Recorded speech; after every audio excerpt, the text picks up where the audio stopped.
Alright, hey vlog, and welcome back to my channel. This is Nat, for those of you guys who don't know me.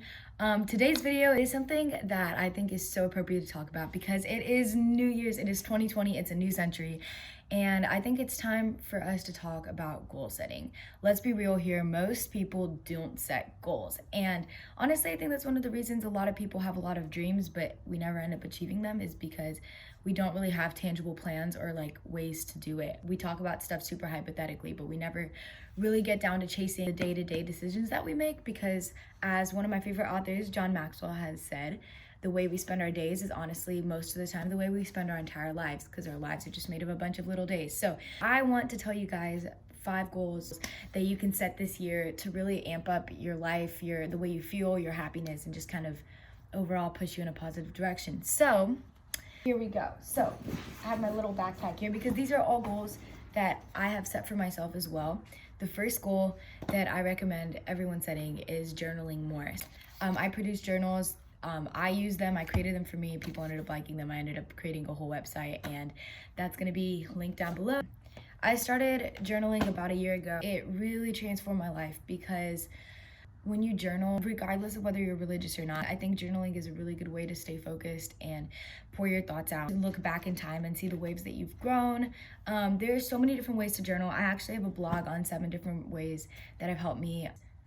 Something that I would really recommend everyone doing is setting a goal to write 7 things that they're grateful for every morning before the day begins. I'm already grateful before anything even happens. So even if I have a horrible day, like I already have a good mindset. The things that you can be grateful for, it could be anything as much as like the fact that I'm alive, or like pancakes, or my friends, or the fact that I have a room, or that I'm at college, or maybe that I'm at home and that I have a family, or like it could be the smallest things, like thanks for my fingers, or like I'm grateful that I can see. Like it can be like the smallest stuff. I 10 out of 10 recommend journaling as a New Year's resolution. So that's number 1. Number 2 is spending less time on technology. This is honestly something that I definitely struggle with.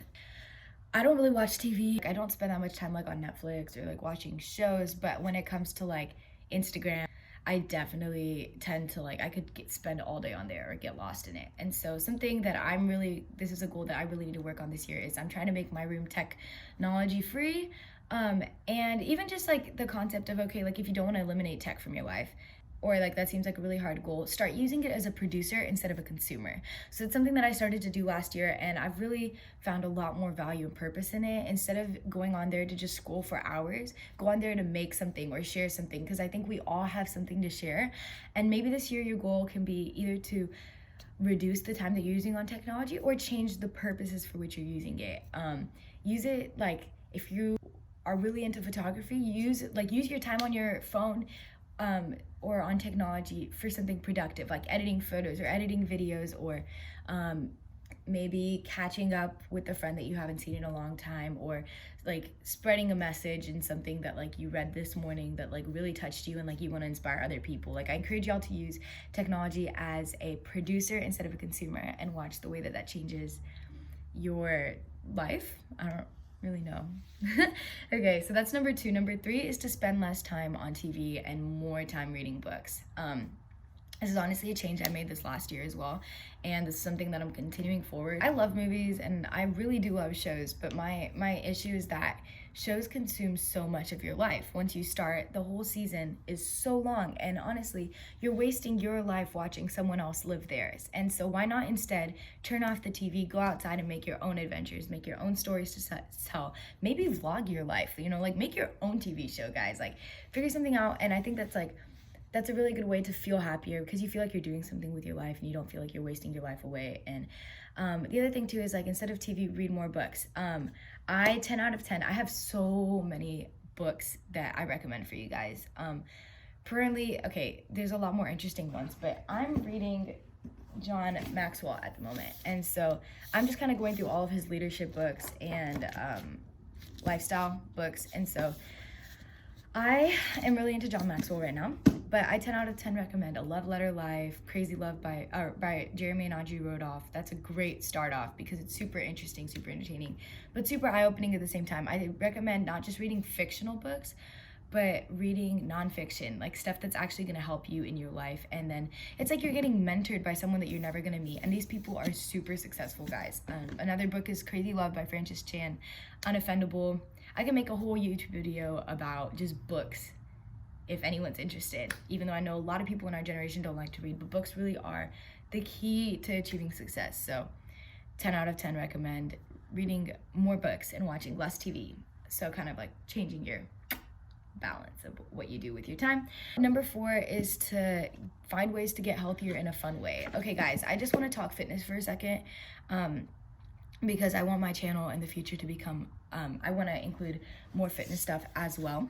But for one, I just want people to know that I personally have found it so unhealthy to do fitness to achieve a certain body look or a certain even like body weight, or if you're doing it for looks, it can get so unhealthy. I know I myself, and I know a lot of friends who have gone obsessive in like counting calories, or like I don't believe in calorie counting. I just don't. I believe in choosing to eat healthy, but like if I'm hungry, then like I'm going to eat. I'm going to choose a healthy option to eat, but I'm going to eat. And like I think it's important to listen to our bodies, because otherwise I think fitness today has become such of this like look oriented thing and very superficial. And I think a huge thing that we can do this year in our fitness goals is, instead of making them be like, I want to lose 15 pounds, which isn't a bad thing. Like, I think that's a great side effect to working out, but I don't think that should be our purpose. I think instead our goals when we do fitness should be like,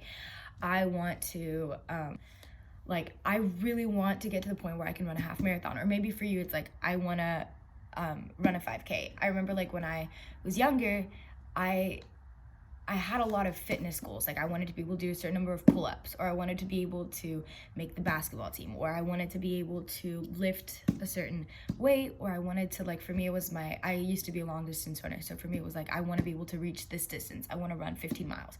And I would work at it until I got it. And as a side effect, you end up getting toned, you end up getting fit, but your purpose isn't superficial, because otherwise it's very easy to get discouraged. It's very easy to give up.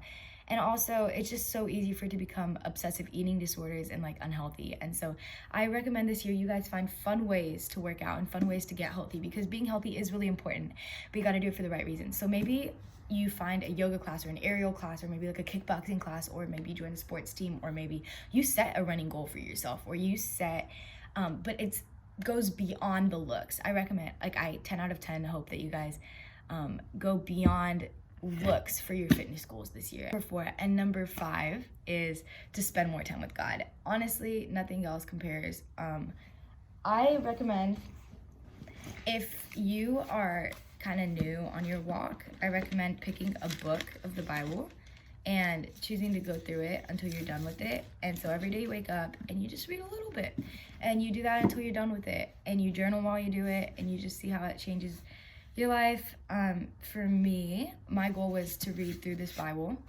I'm not done yet. I'm an act, but I can just say that reading through the Bible for me has been so beneficial, because when I don't have a reading plan, when I don't know what I'm doing the next day, I'm not as motivated to get up and spend time with him. And so knowing that, hey, I'm in the book of Acts, and until I'm done with it, like, that's what I'm doing tomorrow. When I sit down for my devotional, I know what I'm doing. I'm not flipping open the Bible to find like random pages. And so I really recommend spending time with God, just because it's really hard to go through this life by yourself, guys. And people are awesome, but people come and go. And you are awesome, but sometimes you're gonna have seasons when you're more insecure, you're more incapable than others. And you know what? Like, that's okay, because if you have God on your side, you don't ever have to go through this life alone. And so, okay guys, I hope you guys enjoyed this video, but those are 5 goals that I recommend setting for this year. And if you guys like it, go ahead and give a thumbs up, like, subscribe.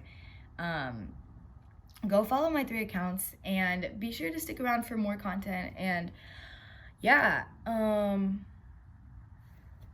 so thank you guys for watching, and I will see you again next time. Bye. Every little glance my way, every time you wanted to hate, you seem so interested. Could you tell me, was it real?